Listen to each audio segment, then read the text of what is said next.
everyone, welcome to Mentor Monday. Today is Monday, February 4th, 2019. We've designed Mentor Monday to be a weekly microdose of encouragement, inspiration, and miracle grow on your potential as a coach. And I am joined again this week by the amazing Sonya Gomez. Welcome again, Sonya. Thank you for having me again, Paul.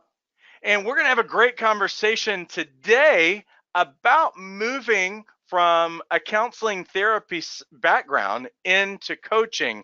And I wanted to bring Sonya back on for today's Mentor Monday because that's actually something that she did. Sonya, would you tell us about what your background was? I'm probably not describing it well, but I'd say that it's more of a helper's background in counseling therapy or something like that. Would you speak to that for a second? Yeah, so I worked for years in counseling. I was a counselor for foster youth. I went on, got my master's degree in rehabilitation counseling. I am a certified rehabilitation counselor. I went through this year-long intensive psychosocial rehabilitation training with the Veteran Affairs. I traveled in Spain, worked with the European Union with psychosocial rehabilitation using the recovery model. I worked a lot with several evidence-based practices before I transitioned into being a life coach. What made you want to start to make that transition? Was there some kind of a defining moment? Because it's kind of a pretty big career shift that you made. It is. I don't like having a boss. That's ultimately what it came down to. And I'm pretty creative, and I really like having my own agenda, working my own pace. One thing that I really love about being a life coach opposed to being a counselor working with institutions is the freedom of developing your own techniques you can use with the clients, being able to utilize what I have learned from that life into my life now, into my career now, but twisting it and making the best of what I have in my own way. What do you feel like is the most transferable things that you've had coming from that background into coaching? It's learning to work with clients, learning your silences, being comfortable with that therapeutic setting, being comfortable with being that authority. I know oftentimes it's hard because you feel, especially if your clients are older than you, at first, when you first begin, you don't feel you have the right to guide them into a specific way. But coming from that experience, I've had years of experience where life coaching came in and it was no big deal for me. Whereas I've talked with a lot of other life coaches starting off, and that's one of their bigger conflicts is having those sessions and not feeling so intimidated by what the other people might think of them. What do you think has been the biggest challenge of moving from, because we're kind of in a position right now, and there's a lot of different things going on. For one, there's a lot of red tape when you're working in counseling therapy, a lot of things you can't do. It's something that's kind of hard to, I think it's kind of hard to sell. You can't charge a whole lot for it compared to what your education is, because I think people from a counseling therapy background are some of the most brilliant, most highly educated people in the world that probably aren't getting close to being paid what they're worth and what they've invested in. So and so there's those challenges that I find a lot of people are coming into coaching, or at least offering it as an add-on, if nothing else. But I think that in a lot of cases, they don't know that there kind of is quite a bit of a shift, and there kind of is a bit of a leap and a difference. What are the biggest leaps or changes that you have to make to shift your mindset to become a coach after you've had a background in counseling therapy? One of the biggest challenges is to train yourself to not be so clinical. We are not diagnosing clients. We are not, sitting in psychoanalysis for 12 years. We are focusing on the present moment and future. And it's also not trying to spend so much time having the client get to the root of the problem themselves, but being a little more straightforward, telling them what it is, showing them their potential, and let's move forward. It's more action-based. And that was one of the biggest challenges, is to not be so clinical. But once you get the hang of it, it's amazing. And it's freeing to know that you can make as much in 1 hour talking on the phone than you did in 2 days of working, in a institution, and you never want to go back. It's a great feeling. It really is. That's awesome. So, what if somebody was thinking about making the shift? And granted, the financial, and you can speak more to that because you Mhm. know more than I do. But what is you know what is the maybe the greatest gift from moving from that background into coaching? If somebody's thinking about it or whatever, because I know when you've invested time, energy, years. Um, Lots of dollars in education and Mhm. everything, it's kind of hard because you're kind of like, okay, I'm going to do something new. And maybe there's no guarantees because I'll have some people who are like, can I get insurance to pay for this? And I'm like, no, you're not really going to find insurance to pay for your coaching or whatever. There's a lot of that they're going to have to let go of. Even though if it's not the greatest thing, they're going to have to let go of some of the guaranteed kinds of stuff or whatever. But what are the huge upsides that you've experienced? And you can speak more to financial stuff as well, but what were the huge upsides that you found moving into coaching after leaving that? Freedom and not having to go back every so many years to either retake tests, to get some CEU credits, get hours of supervision. That is one of the biggest upside, the biggest upside. And yes, it might be scary because you don't have that security. You may not have your guaranteed health insurance right away, or there's a lot of what ifs. But honestly, nothing in life is guaranteed. You could have a government job and suddenly the government shuts down and you're left without income for weeks. We have no guarantee no matter what positions we are. Businesses get sold, people get laid off. The only guarantee you have is yourself and your skill.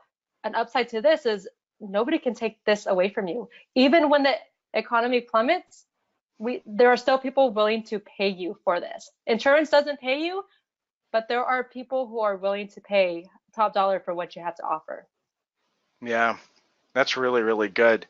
I had I always get that question because we have a lot of people who are coming from that background into coaching.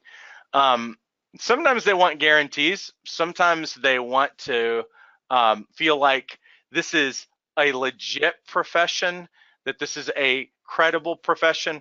What would you say to those people who have those questions about the credibility and the legitimacy of coaching versus counseling and therapy? You have to put trust in yourself. Ultimately, it's what you put into it. And you're going to have to let go of the illusion of control. We want to have control of our lives. We want to have control of our security and well-being. It's all an illusion. We don't have control. Just as mentioned earlier, there's no real secure job. And it's trusting yourself and trusting the process. Plus, you can still do counseling when first starting off and do life coaching on the side. And until your business takes off and you feel comfortable enough, then you can let go a little bit more. But you're going to have to learn to let go regardless. Is it easier working with coaching clients than doing counseling and therapy in terms of like the emotional components? Because you're all in. Like I've learned here recently about people who do counseling and therapy. Sometimes, depending on the case, they're actually getting PTSD from doing counseling and therapy in some of these situations because Mm-hmm. they're gnarly or Mm-hmm. they bring it home or whatever. Can you speak to that? Yeah, absolutely. I mean, I still have vicarious trauma from clients I worked with in the past, dreams from stories I've heard, and that's something that you live with forever. The difference between working in mental health and life coaching is clients want to see you. And yes, some people might have diagnoses that you worked with in the past, but these people are assumed to be more stable. They are not court ordered to see you. You know, and it's beautiful because they will show up to your appointments because they're paying top dollar and because they actually want change. You won't be dealing with extreme crisis or traumas. And as a helper and as somebody who did it for so many years, that's a relief. You can still help people without putting your own mental health in jeopardy. We all need a break from that. And if that's your thing, if you're okay with that, by all means, continue doing crisis interventions. As for me and many other people I have worked with, the mental stability of clients as a life coach is far, far less stressful. It's more rewarding. It is. Yeah, that's great. Yeah, I had every now and then, and this is some of the encouragement, because I'll see some people who are trying to get into counseling, or trying to get into coaching, and they didn't do the counseling therapy track, and sometimes they're kind of like, I want to help people who are victims of something or whatever, and I'm kind of like, well, I don't think that that's really what we're trying to do as coaches. Not that everybody has all their ducks in a row. We're clear that no one has it all together, but it's a difference to know that someone has come to a place of wholeness in their life, that, hey, everybody's got some kind of a trauma and everybody's got some kind of a thing, but are you in a whole enough place? Are you empowered enough that you can actually think future and make really, really great decisions about your future? So I'll have some people who haven't had a big understanding of what coaching is, that are trying to find out if they can become coaches, and it's kind of like, well, it sounds like you might want to go more into counseling or therapy or whatever. I don't think that this maybe is a right fit for that. But I would love for you to speak to the fact that sometimes we do have people, we'd said before, sometimes people are attracted to us. Sometimes our clients seem to choose us. You finally you discover your niche, sometimes based on the kinds of people who are pulling at you. But sometimes there are people who absolutely need counseling or therapy, and they try to lure coaches, and especially new coaches who just are happy to get a client, might get lured and pulled into someone who actually wants that kind of a relationship. Is there a way, with your expertise and everything, is there a way that you found that you can identify if someone's really not a good coaching candidate and they actually need to get counseling, and you can kind of steer them? Mm-hmm. What have you kind of identified, or kind of like some normal things that maybe stick out, that's like, oh, you know what, this person doesn't need a coach. They might like to work with a coach, but they actually need a therapist. How do you kind of identify that and maybe shift those people over? Good question, Paul. And we do get at that a lot. I don't offer free sessions as much anymore, but I do like to call and have maybe like a 10-minute conversation, because as much as they're interviewing you to be a life coach, you're interviewing them to be a client. And you have to be okay with saying no, and Right. saying no to clients and referring them to wherever they need to be. And maybe I'll put this in my next ebook, but being able to identify red flags early on. I have experience, so I'm able to do it within the first 5 to 10 minutes.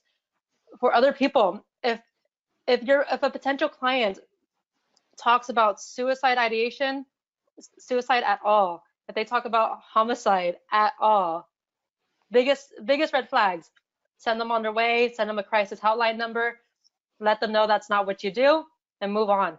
If people are right away to start talking about severe traumas, usually one of the first questions I ask my clients is, why did you reach out to a life coach? And they'll just start venting, and let them vent. And while they're venting, you are able to hone in on certain clues they have.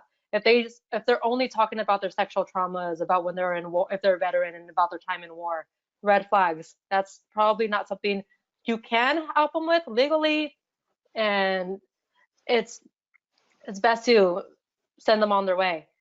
If it's constant victim mentality, blaming others, because of this, I'm the way I am. Because of this, I'm the way I am.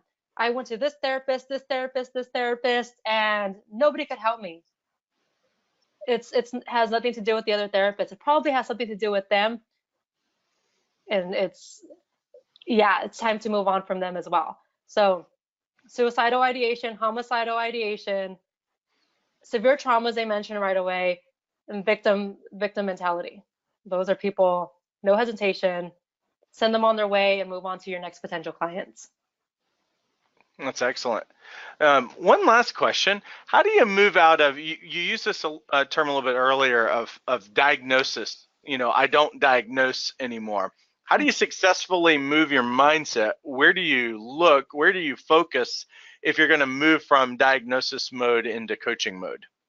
It's really hard. I mean, it's still mentally, like, this person probably has, a tad bit of borderline personality disorder, or it's we're trained so many years to think in that mentality. But when you step out, when you allow yourself to step out and see them as a human being before they are a client, you're able to you're able to distinguish between the DSM and your own way to help them. And the great thing about life coaching, I always ask my clients, what do you want to work on today?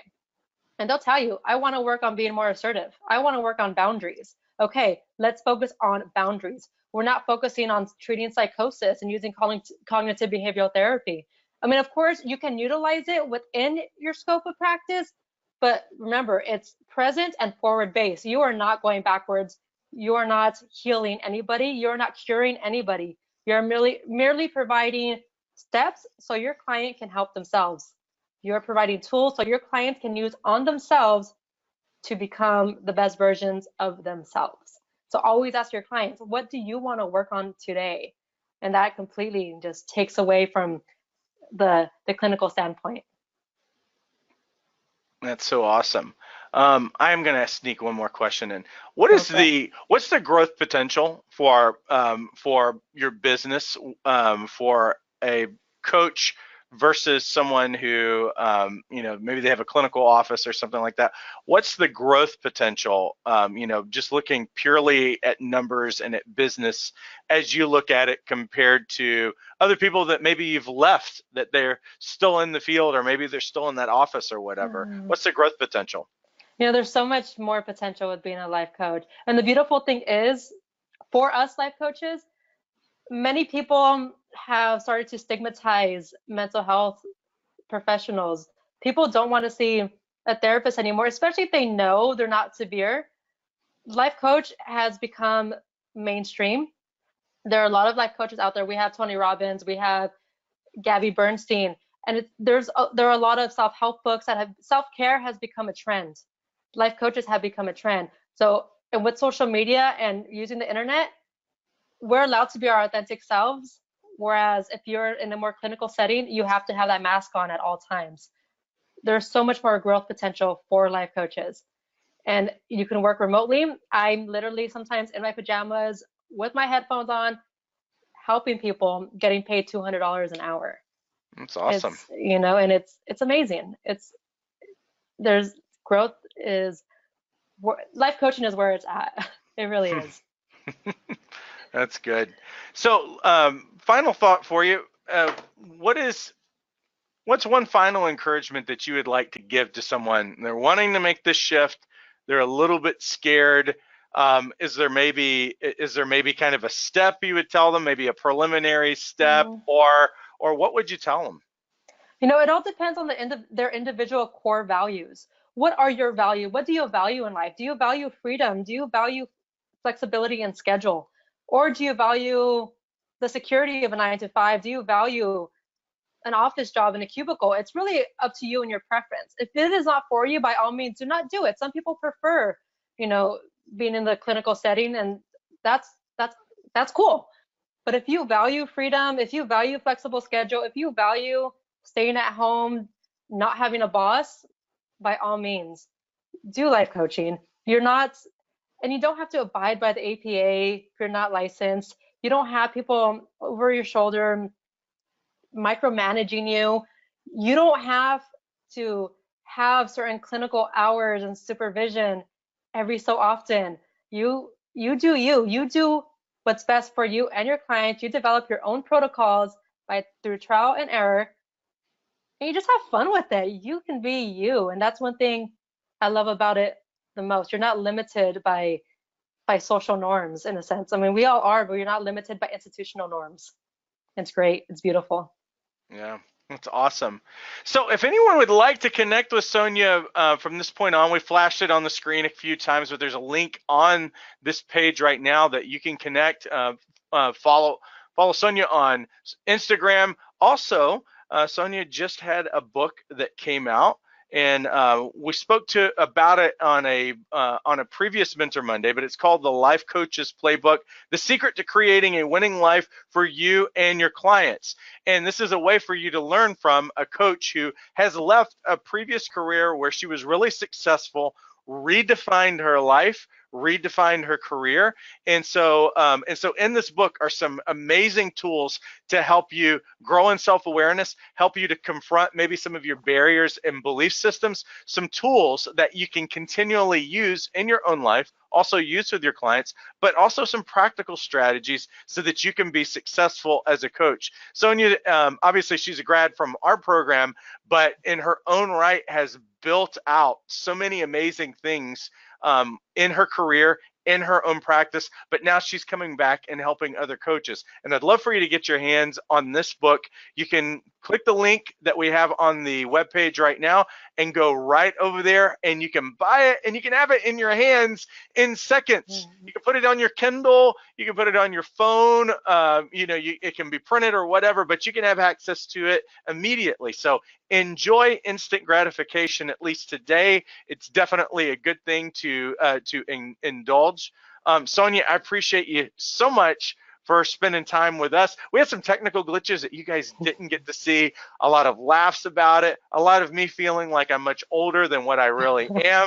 I've always kind of joked about the people who don't have their technical stuff together, and today I became one of those people because of one little thing that I could not click open. But Sonya, you've been amazing, and I appreciate your time.